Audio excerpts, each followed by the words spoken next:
روح کی بیماریاں اور ان کا علاج۔ دوام توبہ کے لیے نفس اور شیطان کا مقابلہ کس طرح کیا جائے؟ حق تعالی شانہ فرماتے ہیں ان النفس لامارۃ بالسوء الا ما رحم ربی ان ربی غفور رحیم۔ نفس تو بری ہی بات بتلاتا ہے بجز اس کے کہ جس پر میرا رب رحم کرے، بے شک میرا رب بڑی مغفرت والا، بڑی رحمت والا ہے۔ لامارۃ لکثیرۃ الامر بالسوء ای بجنسه والمراد انها كثيرة الميل الى الشهوات الا ما رحم ربي ما مصدرية ظرفية زمانية اي هي امارة بالسوء في كل وقت الا في وقت رحمة ربي وعصمته ان ربي غفور رحيم۔ عظيم المغفرة ومبالغ في الرحمة الحاصل ان كل نفس امارة بالسوء الا ما رحمها الله تعالى بالعصمة كنفس يوسف عليه السلام۔ خلاصہ ترجمہ، نفس اپنی حقیقت کے اعتبار سے اور تقاضوں سے ہر نوع کی برائیوں کی طرف کثرت سے حکم کرنے والا ہے۔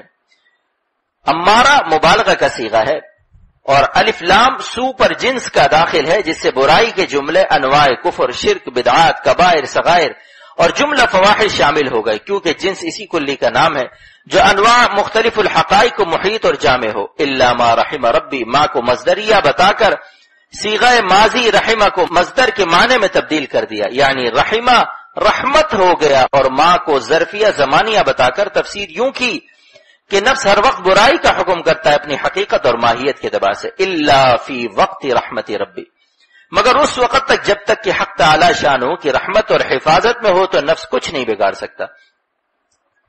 اسی حقیقت کو حضرت عارف رومی رحمت اللہ علیہ نے شعر میں ظاہر فرمایا، گر ہزارہ دام باشد بر قدم، گر ہزارہ دام باشد بر قدم، چوں تو بامائی نہ باشد ہے غم، چوں تو بامائی نہ باشد ہے غم۔ اگر ہزاروں گناہوں کے جال ہمارے قدموں پر ہو، لیکن اے خدا اگر آپ ہمارے ساتھ ہیں، یعنی آپ کی عنایت شامل حال ہے، تو ہم کو کوئی غم نہیں۔ بقول مشہور، جس کو خدا رکھے اس کو کون چکھے۔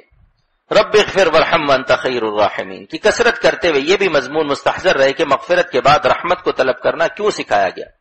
اس میں یہ راز بھی ہے کہ ماضی کے گناہ تو بخش دیجئے اور مستقبل کے گناہوں سے حفاظت کے لیے ہم کو رحمت کے سائے میں رکھیے، یعنی الا ما رحم ربی کی تفسیر کو یہاں جوڑ دیجئے۔ پس حق تعالی کی رحمت اور نصرت اور عصمت اور حفاظت کے ہوتے ہوئے نفس ہمارا کچھ نہیں بگاڑ سکتا۔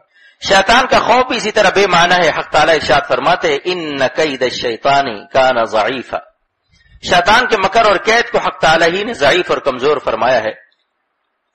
ملا علی قاری رحمۃ اللہ علیہ مرقات شرح مشکات جلد نمبر 1 صفحہ نمبر 136 پر رقم تراز ہے، فإنه مع اللطف الإلهي لا أضعف منه ولا أذل فإنه مشبه بالكلب الواقف على الباب۔ پر شیطان اللہ تعالیٰ کے لطف و کرم اور عنایت کے ہوتے ہوئے اس سے بڑھ کر کوئی کمزور نہیں اور نہ اس سے زیادہ کوئی ذلیل ہے، اور شیطان اس کتے کی مانند ہے جو گھر سے باہر دروازے پر کھڑا رہتا ہے۔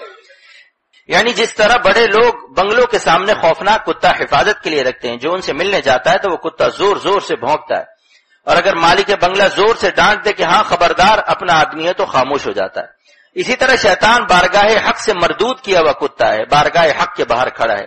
جب کوئی اللہ تعالیٰ کے دربار میں جانا چاہتا ہے تو خوب وسوسہ ڈالتا ہے کہ یہ پریشان ہو کر بھاگ جائے، لیکن جب اعوذ باللہ من الشیطان الرجیم پڑھ لیتا ہے کہ میں اس مردود سے پناہ مانگتا ہوں اللہ تعالیٰ کی، تو اللہ تعالیٰ اپنے اس کتے کو ڈانٹ دیتے ہیں کہ خبردار یہ ہمارا آدمی ہے، خاموش ہو جا۔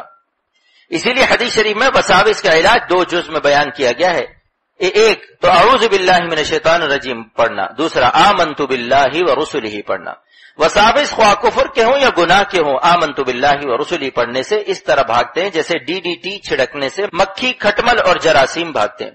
متعدد دوستوں نے بتایا کہ جب بدنگاہی کا تقاضا شیطان ڈالتا ہے تو ہم آمنت باللہ ورسلہ پڑھ لیتے ہیں اور فوراً اللہ تعالیٰ کی بڑائی سامنے آ جاتی ہے اور وسوسہ ختم ہو جاتا ہے۔ مرقات شرح مشکات جلد نمبر 1 صفحہ نمبر 136 پر اس عمل کا مسنون ہونا وساوس دور کرنے کے لیے منقول ہے۔ عبارت یہ ہے وَلِذَا قِيلَ يُسَنُّ لَهُ أَن يَسْتَعِيذَ ثُمَّ يَقُولُ آمَنْتُ بِاللَّهِ وَرُسُلِهِ۔ اور حضرت علی رضی اللہ عنہ سے روایت ہے کہ ان الصلاة التي لا وسوسة فيها انما هي صلاة اليهود والنصارى، جس نماز میں بالکل وسوسہ نہ ہو تو یہ نماز یہود و نصارہ کی نماز ہے۔ مطلب یہ کہ وسوسہ آنے سے پریشان نہ ہو، وسوسہ کو حدیث میں علامت ایمان قرار دیا گیا ہے۔ ان الوسوسۃ امارۃ الایمان، اسی لیے وساوس کی طرف توجہ نہ کرنا چاہیے، اس ضعیف کی خوشامد نہ کریں، اپنے مالک سے پناہ مانگے۔ حضرت عارف رومی رحمت اللہ علیہ سے حقیقت کو بیان فرماتے ہیں، گر عنایاتت شود باما مقیم کے بود بیم ازا وزد لئیم، اے خدا اگر آپ کی عنایات ہمارے سر پر سایہ فگن رہیں تو ہم کو اس کمینے چور شیطان سے کوئی ڈر نہیں۔ خلاصہ اور حاصل یہ کہ استغفار اور توبہ کے بعد حق تعالیٰ کی بارگاہ میں 2 رکعت صلاۃ حاجت پڑھ کر ہر روز اپنی حفاظت اور اصلاح اور استقامت کے لیے خوب دعا مانگنا چاہیے۔ بدون فضل خداوندی ہمارے ارادوں کا کچھ اعتبار نہیں۔ حضرت حکیم الامت مولانا اشرف علی صاحب رحمۃ اللہ علیہ فرماتے ہیں کہ گناہ ترک کرنے کے لیے خود ہمت کرے اور حق تعالیٰ سے ہمت کو طلب کرتا رہے اور خاصان حق سے ہمت کی دعا کراتا رہے، انشاءاللہ گناہوں سے بچنے کی ضرور ہمت عطا ہوگی۔